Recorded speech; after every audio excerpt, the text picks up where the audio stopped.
Hey everybody, it's Richard Seaman coming at you from the Southwest Institute of Healing Arts, and welcome. Hi Melanie, hi Maria, hi Larry, hi Rodney, hi everybody for coming in today.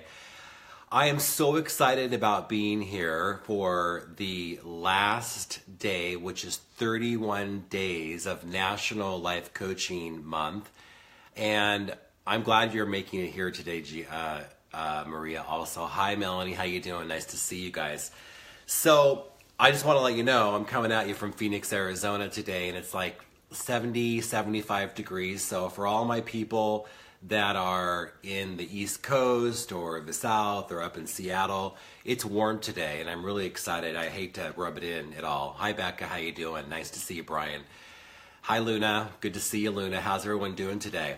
So wow, we have done 31 days of National Life Coaching Month, and today is the last day. I'm so excited. So we're coming at you today from the Southwest Institute of Healing Arts. My name is Richard Seaman. I'm the founder and director of Seattle Life Coach Training, Master Life Coach, and I teach between two campuses. I teach at the Southwest Institute of Healing Arts in Tempe, Arizona, and also at Seattle, Washington with Seattle Life Coach Training. I'm excited to be here today with you, and I know it's cold for where all of you guys are, and that's why we live in Arizona, and we really would come on down. It's really beautiful. Hello, my dear. How you doing? Yes, I'm going to shine on today, Becca. How are you today? It's good to see you, my dear. So I am excited because I am going to be bringing you the last life coaching day of National Life Coaching, which has been 31 days that we've been shining a spotlight on life coaching as a profession. And I am so excited to be able to be the one that closes this today. And I think it's kind of appropriate, actually, since I've been teaching this program here at SWIHA for the last 11 or 12 years. And it's super exciting to be able to shine a light on the profession of life coaching. Hi, Dolce. Hello, everybody. How you doing? Good to see everybody. So I'm excited because I want to be able today to talk to you a little bit about manifestation. And I just love manifestation, but I think that this is an appropriate topic. Hi, my dear. Hi, Dolce. I feel like it's an appropriate topic to talk about today because we're ending 31 days of National Life Coaching Days. And if we really think about what life coaches do, we are manifesting machines.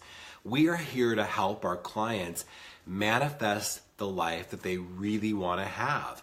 And so I think it's appropriate to be able to talk about manifestation today to support you and to support our clients and to support you wherever you may be in your own life of helping you manifest the things that you really want in your life. So I know, without bragging, that I am a really good manifester, and I have a belief that I know that I can manifest anything I put my mind to. And I have developed 11 guiding principles to manifestation that I'm going to share with you today. And then we're going to close this month out today to talk a little bit about what that we're going to be doing regarding like closing this out with some final thoughts from the 7 coaches that have been supporting this month, and talk a little bit about each one of their little takeaways of what they want you to remember. So welcome again, Richard Seaman from the Southwest Institute of Healing Arts, founder and director of Seattle Life Coach Training. Today we're going to be talking about the 11 guiding principles to manifestation. So let's start with the first principle of manifestation. And the first manifestation principle is this. I want you right now, wherever you may be, to say this out loud with me. I am a really good manifester. Just say it right now. Just speak it out loud. I am a really good manifester. What you're doing is that you're speaking this out, and it's about an internal dialogue and an external dialogue. And I want you to be able to begin to say yes to your life. In order for you to begin to manifest the things that you really want in your life, you got to be able to start speaking that I'm a really good manifester. So I am a really good manifester. We're going to speak that out clearly to the universe and let the universe know, this is your yes to the universe, that I am a really good manifester. So that's the first step of manifestation. We got to be able to claim it and say it, because that which we cannot say, we cannot give birth to. So Rodney says that I'm a really good manifester. I want all of you right now to type that in. Just exactly what Rod just wrote. I am a really good manifester, and I'm going to claim that as your reality. So if you believe that you're a really good manifester, or if you want to fake it till you make it, I want you to write that into the comment section right now, and so I can see you, and I promise you that that will begin to move this manifestation machine into action, because the universe is a doing machine, and it only knows to do what you tell it to do. So let's put those in the comments. I'm a really good manifester. So the second step of manifestation is that you need to be able to say that your thoughts and your words are going to be holding your future. Therefore, you should be very selective in what you say. So Brian, yes you are. Dolce, yes you are. Becca, yes you are. Hello, Gia, or hi, Maria, you are. So yes, yes, yes. Luna, yes, you are. Everyone's speaking it. Becca, yes. Isn't that crazy? How Rick, yes, you are a good manifester. Good to see you. Melanie, yes, you are a good manifester. Stacy, yes, you are a good manifester. Good to see you, darling. Tawana, yes, you are a really good manifester. Wendy, yes, you are a really good manifester. See, I'm going to be your claimer. I'm going to be able to put that into action with you. And sometimes to speak it out to other people really helps you begin to manifest that you are a really good manifester. Rebecca, yes, you are a really good manifester. Isn't that fun? So, again, the second step in being a good manifester is to realize that your words and your thoughts are containers that hold your future. So be very selective in what you say. So the piece to this is that we got to get that our words and our thoughts are just as powerful. And a lot of people say to me all the time, I didn't say it. It doesn't matter if you say it. The universe doesn't need to listen to your words that come out of your mouth. The words that come in your mind also, hi Candace, also are just as powerful. So what you say with externally and what you think internally is just as powerful. So remember that your words and your thoughts are containers that hold your future. So be very careful and be very, very selective in what you say.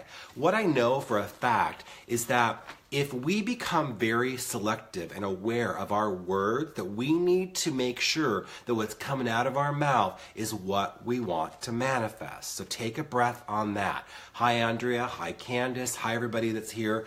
So welcome to 31 Days of National Life Coaching Day.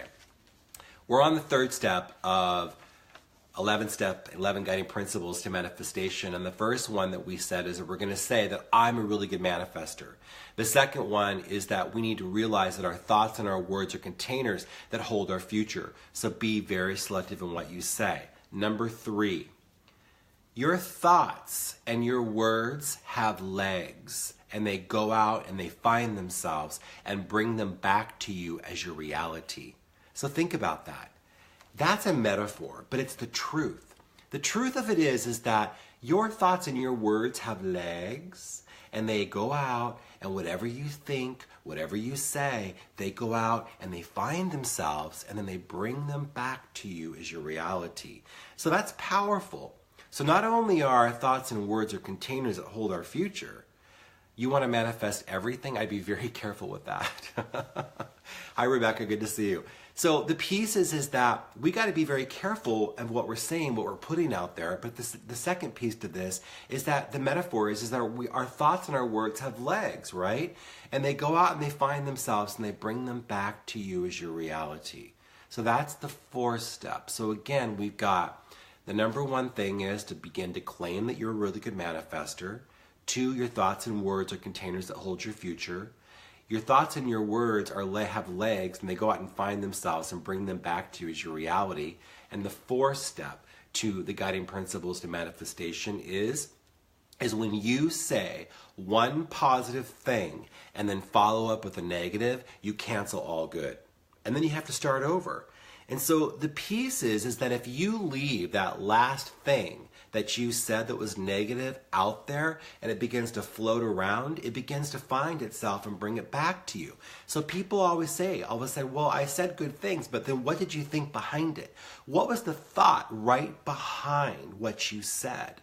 And so it's really important that we get that when you say one positive thing and then you follow up with a negative, you cancel all good. Yes, Becca, metaphors are powerful, and coaches, if you're a really good coach, you're going to learn how to use metaphors in your coaching sessions. It's very, very important. It's like putting it in a sentence. Yes, it is. And so it's important that we get that we can cancel all that powerful work that we did by one negative thought, or by one negative thought, or one negative thinking. And so the thing is that I'm going to repeat myself. We got to get that we don't have to always say it. We always need to get that it's not only what we say, but it's what we think that begins to manifest the things in our life that we want. And I got to say something to you, that when you're manifesting and what you're speaking out into the world becomes things. So what you say becomes things. And that sometimes we have to get really, really, really, really, really clear that I say yes to this manifestation if it's for my greater and higher good. So it kind of like is giving the universe permission to bring something to you that's only for your greater and higher good. We've all manifested things that are not for our greater and higher good, and we can definitely push things into action. We can make things happen if we want them, because the universe is a doing machine. It only knows to do what you tell it to do. And in the Bible, it says that God cannot take away your free will. Therefore, we choose. We are the generator. We are the producer of our own life. So we got to be very careful that we got to get that it's important that we have to make sure that we're speaking the things that we want and that we're manifesting the things that we want when it's for a greater and higher good. And I really would encourage you to let the universe drive that ship for you, because it's so, so powerful to be able to only manifest those things that are for your greater and higher good. It makes life a lot easier when we have those things that are powerful for us. So let's go now to number 5, the 11 guiding principles to manifestation. Here it is. God can dream a bigger dream than you can dream for yourself, but always think bigger than your human mind. So think about that. So God will dream a bigger dream than you can dream for yourself, but always think bigger, because here's the thing. Our humanness thinks little. And we usually come into most situations with a little bit of worry or lack or fear or just a little bit of anxiety. And that's kind of our human condition. And so my invitation to you as your coach today is to be able to really get that what if the universe, what if God, word of spirit, whatever you call it, has a bigger dream than you can dream for yourself. And so it's so, so important that when we're manifesting that we always use the word more. So I say yes, fill in the blank, and more. So I say yes to more money than I can spend. I say yes to having a life purpose that heals the world. I say yes that my contribution will be an up level to the world.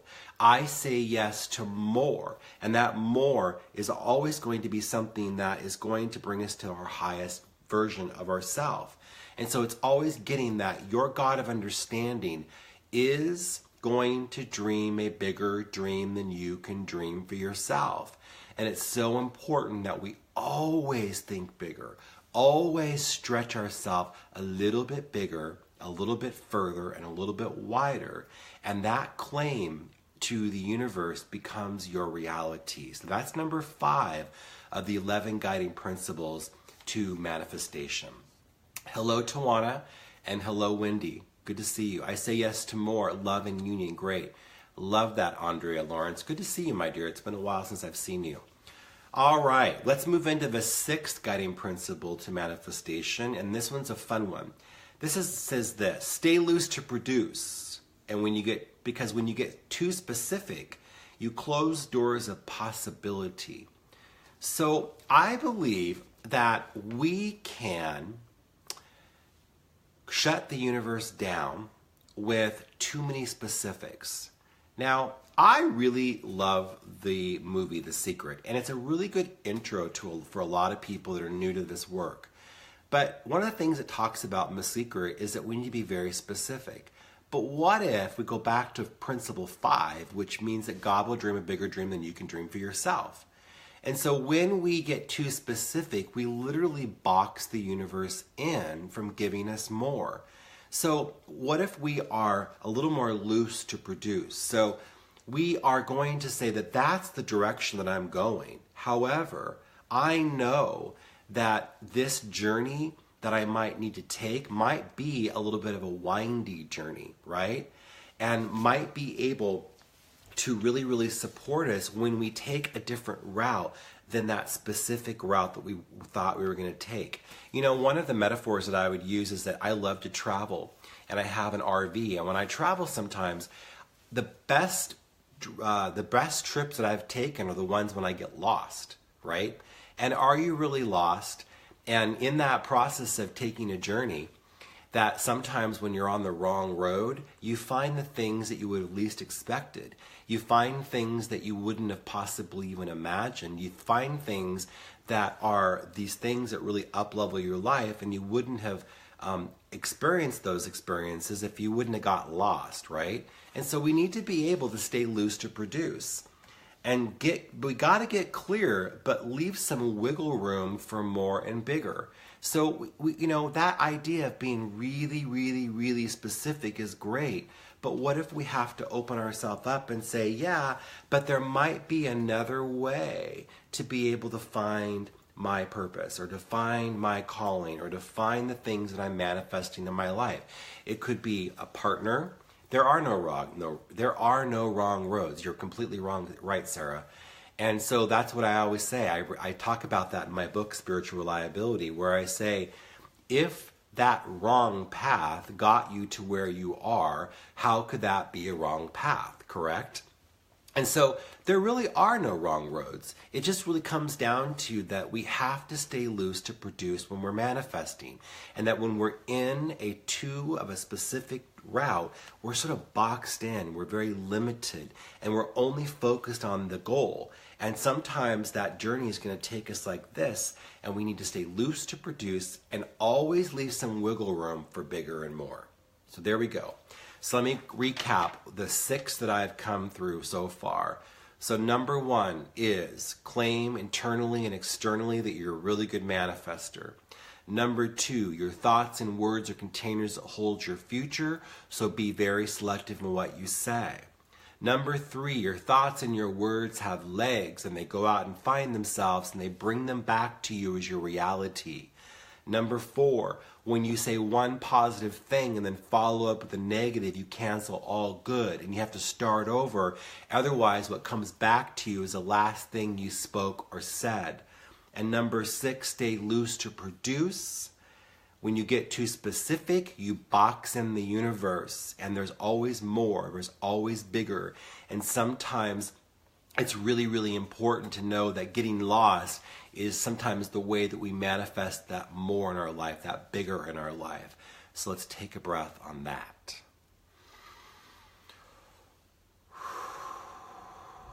All right, number 7. There are 2 types of timing: your timing and divine timing. So which one do you think is going to manifest with more ease and more grace and more flow in your life? Well, it's going to be divine timing. Imagine that. So here's the thing. It goes back to God will dream a bigger dream than you can dream for yourself.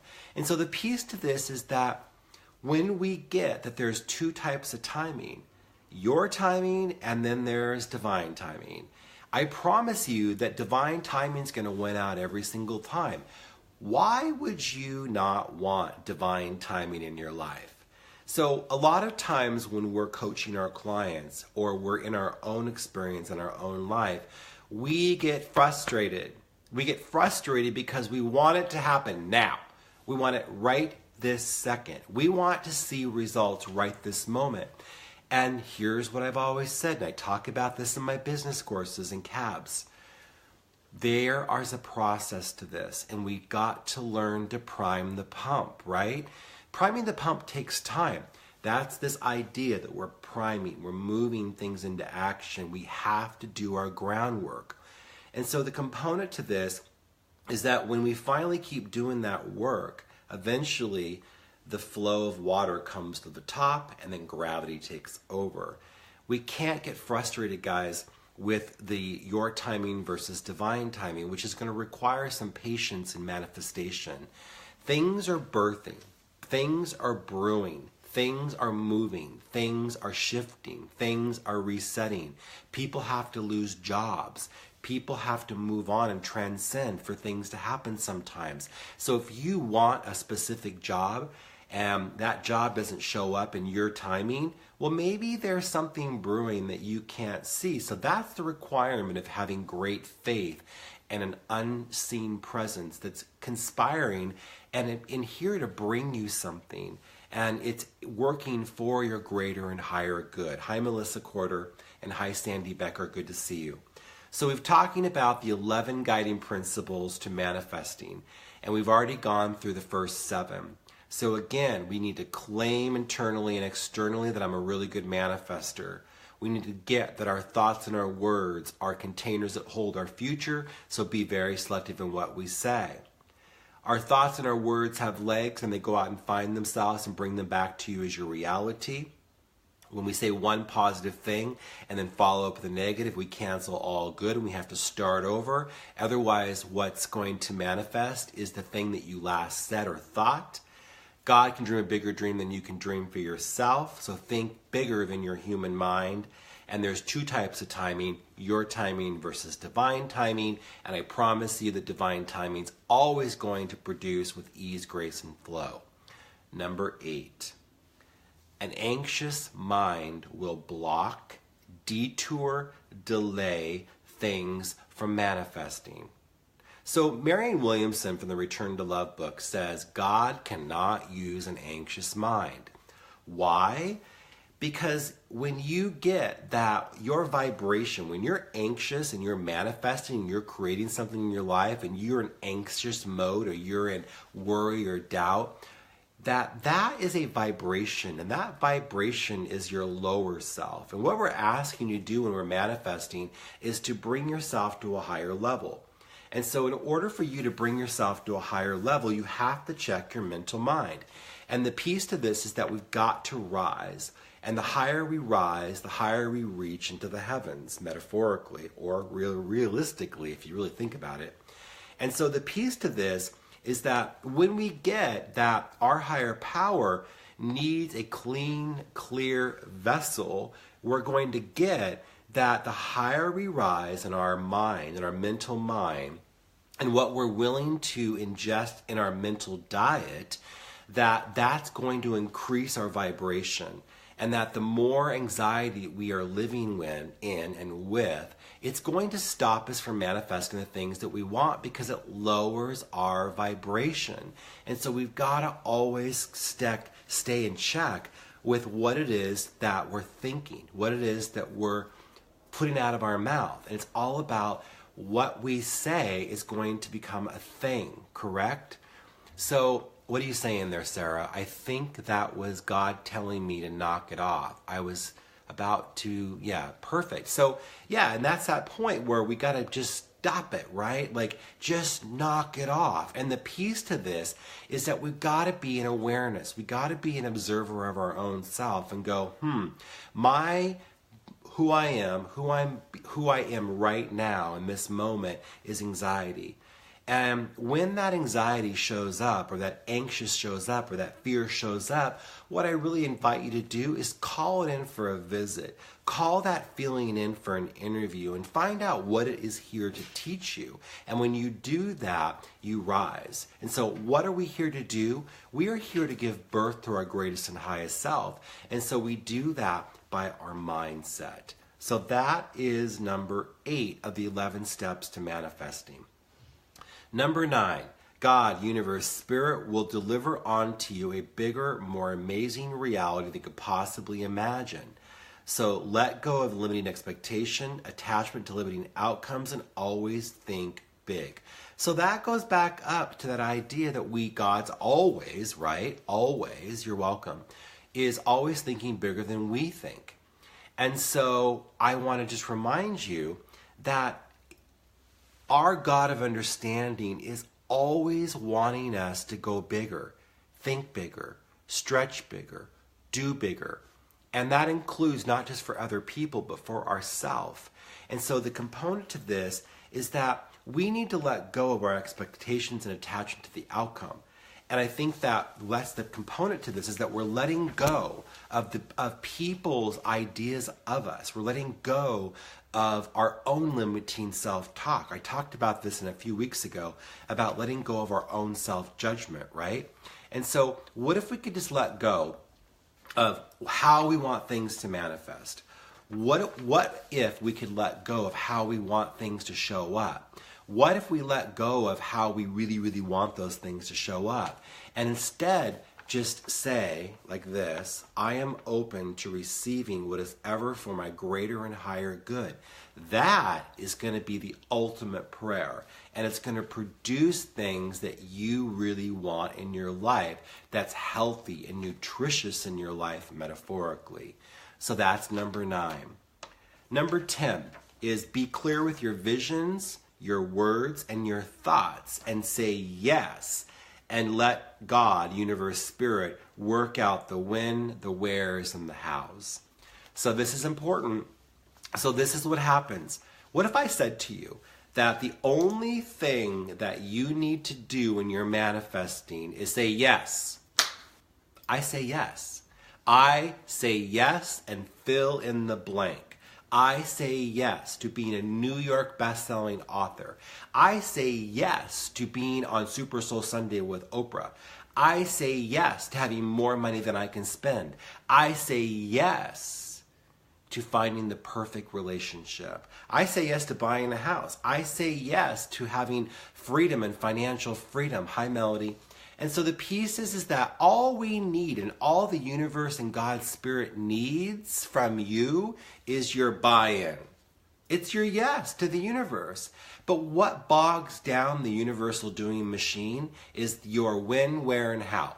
So when you start asking when and where and how, it bogs down the universe because it doesn't need your details. It doesn't need your details. It doesn't need your details. It needs you to say yes. But then you need to pay attention to the when, where, and how. You need to pay attention to when those moments show up, when the when shows up, when the how shows up, etc., etc. And it's so important that those are the moments that we are in awareness and we're checking ourselves. But repeat, repeat, repeat. Listen to me, please. What I'm saying to you is this. Your job as a manifesting machine is to say yes. I say yes. Fill in the blank. I say yes. Fill in the blank. Stop worrying about the details. The details are going to bog down the universal doing machine. You don't want to do that. You want to be able to have the universe support you. And if the universe has made all of this whole world, it doesn't need your buy-in to asking all of these really small details that the universe is going to be navigating for you. Your job is to stop the when, where, and the how. And again, just say yes. Otherwise, you bog down the universal doing machine. Thank you, Stacy. Thank you, Melody. Thank you, Jason. I appreciate your words. So we're going to continue. Thank you, thank you, thank you. Good to see you, Melanie and Stacy. Are you guys cold in Seattle? By the way, it's like 75 today here in Phoenix. So I'm going to go out and hang out by the pool here in a little bit. But I just wanted to rub that in today. All right, shall we continue? We're going to move on now to the 11th step to manifestation. And that is this. Do the work. Do the work. You got to show up. You got to go out and you got to get it. You got to pay attention to the perfect divine timing that shows up. And then you got to move your feet. So the piece to this is that, you know, if we are doing these 10 steps of manifestation and then we don't do the work, it's pointless. It's worthless. And so I'm asking you, and my highest invitation to you is that you got to show up and do the work. You're welcome, Kayla. You got to show up. You got to show up and do the work. You know, I wrote a book called Spiritual Reliability, Learning to Become God's Employee. You can find that on Amazon. And here's the question that I ask my reader at the very beginning of the book, and it's this. If God were an employer, would you be hired? And here's the reason that we're not hired by our divine. It's because we don't do the work. There are days that we are going to do the work, and then there are days that we don't want to do the work, and then there are days that we're lazy, and it's really annoying. And I'm going to tell you, as an employer, I only hire reliable workers, and there's no difference in me or your employer or you as an employer. We always are going to hire people that are reliable and that do the work, and they don't have to be managed all the time. And so if you want to be an employer of your higher power, which in the end, we're all employers of our higher power, we have to be willing to be reliable, spiritually reliable. And that's my highest invitation. When you say yes to your life and you say yes to a specific thing that you're going to manifest, you got to do the work. You can't just sit there and pray and wait for it to fall in your lap. You got to do the work. It requires you metaphorically to go to the village, meet the villagers, and to get out there and produce yourself, because no one else is going to do it but you. You are the generator and the producer of your own life, and no one else is going to do it. I talk about soulful entrepreneurship, and a soulful entrepreneur is one that gets that their life and their love and their work and their career and their purpose and their passion are all one. And so it requires you to get that no one is going to be here to hover over you, because all of you want to be soulful entrepreneurs. And it's so important that you get that you are the one that has to do the work. You have to be the one that is going to keep yourself accountable and keep yourself moving. And so what I say in this, by doing the work, is that every single day I invite you to have a list, because if it isn't on a piece of paper and it doesn't get written down, it doesn't exist, right, Sarah? So the piece to this is that we've got to be willing to write things down. And then every day when you wake up in the morning, I would invite you to begin checking off those things on the list. And you know how good it feels to be able to do that? So this is not like rocket science. Manifestation is, yes, it's a blended being concept. So yes, we've got to be able to ask, which is to pray, and we need to meditate, which is to listen. But then we have to bring down everything that we heard in the meditation, in the prayer, and do our groundwork. We've got to do our groundwork. And in order for us to do our groundwork, that means we've got to put our feet on the ground. And it was Casey Miller, the founder of SWIHA, says, pray and row your boat. We can't just wait for the universe to do our work. In fact, it needs your buy-in. It needs to see you Annie in. It needs to see you do some effort. And in the beginning of creating a successful and profitable business, we've got to do the work. And I cannot say that enough. My students always tell me all the time, they hear that going on in their head all the time. They hear me saying, do the work, do the work. I can't stress that enough. And so it's so important for us to do that. All right, so I'm going to break it down one more time. For those of you that just joined me, I'm going to give those to you one more time. There are 11 guiding principles to manifestation. So here we go. One more time. Here we go. You're welcome, Stacy. Number 1, claim to yourself internally and externally that I'm a really good manifester. So right now, as I'm talking this out, I want you to type in, I'm a really good manifester. Every single one of you. I am a really good manifester. Right now, type those in as fast as you can. Number 2, your thoughts and your words are containers that hold your future, so be very selective in what you say.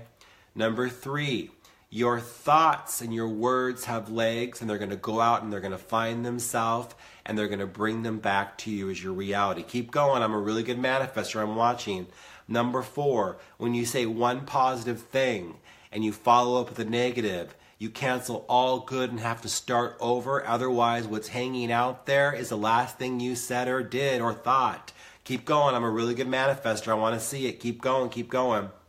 Number 5, God can dream a bigger dream than you can dream for yourself. So always think bigger than your limited thinking mind. Keep going. I'm a really good manifester. Keep rolling them out there. I want to see it. If you're a good manifester, keep going. I want you to type that in. I'm a really good manifester.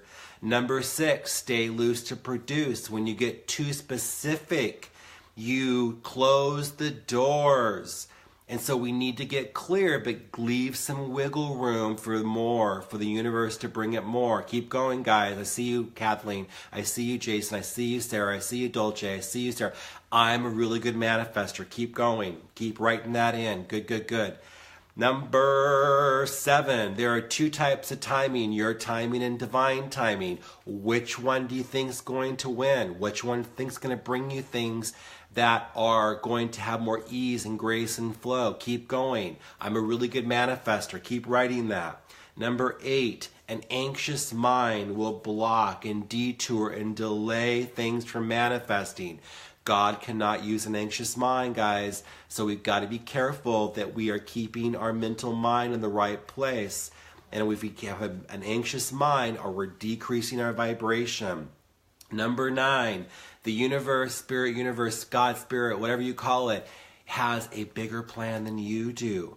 So stop having limited expectations and attachment to the outcome. When we do that, we limit the universe. We need to stop it. We need to be at our highest thought and let go of our negative limiting beliefs. Keep going. I love that. Yes, an anxious mind blocks. God cannot use an anxious mind. It lowers your vibration. Number 10, be clear with your vision, your words, and your thoughts, and say yes, and let go of the when, where, and how. I'm a really good manifester. Keep going. I'm a really good manifester. Keep going. So the piece is that we don't need to worry about the when, where, and how. The universe needs your buy-in. That's all it needs. Let the universe work out the details. You bog down the universal doing machine when you have worrying about the details. That's not your job. Your job is to say yes to your life. I'm a really good manifester. Keep going, guys. I'm a really good manifester. Keep going. It works, I promise you. And number 11. Do the work. I cannot stress this enough. Are you spiritually reliable? If God were an employer, would you be hired?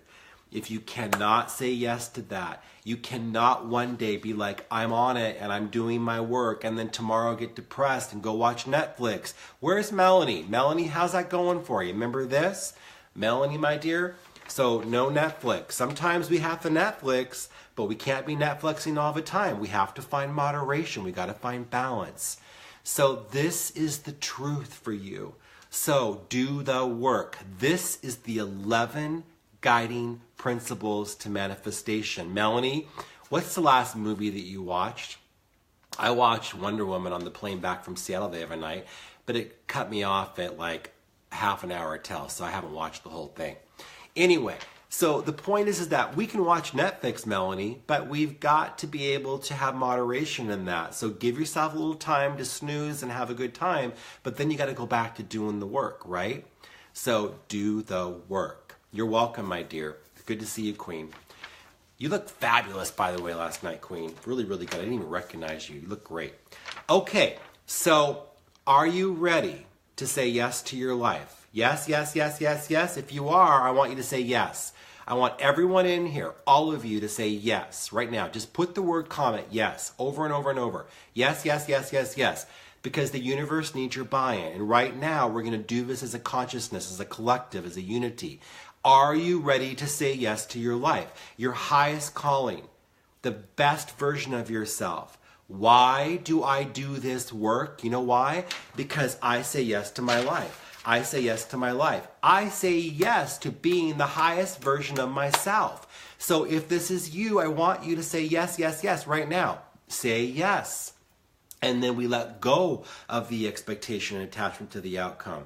The piece to this is when we say yes, even in a forum like this, the universe hears our buy-in. So if I were you, I'd yes the crap out of this right now. Because if this is what this is about for you, you want to say yes to your highest version of yourself. I do this work because I am my highest expression of myself when I'm doing this work. So do you say yes to your life? The universe needs your buy-in. The angels are waiting for you to say yes. When you say yes to your life and then you follow up with, I say yes to my greatest and highest version of myself. Here is the piece to this. Thank you, Rick. I love your yeses. Here's the piece to this. Ready? Our job is to give birth to our greatest and highest self. So we have spent here at SWIHA 31 days pruning and talking and teaching and showing you and shining a light on your gifts. And we as coaches are here to help our clients move their life into action. My job as a coach is to propel you rapidly, and I mean rapidly, into your future with purpose, power, passion, and a plan. But I do that by holding space for you. And then we need to stop processing and get into action and move it into action, guys. And so all of you here are saying yes to your life. And we're saying yes to being the greatest and highest expression of ourselves. Again, our job is to give birth, to seek to give birth to our greatest and highest self. So I want to say thank you. Why am I cracking you up? I am going to boot camp you, Miss Melanie. I'm going to come to wherever you are in the Midwest, in that cold, I'm going to wear a parka, and I'm going to find you and I'm going to boot camp you.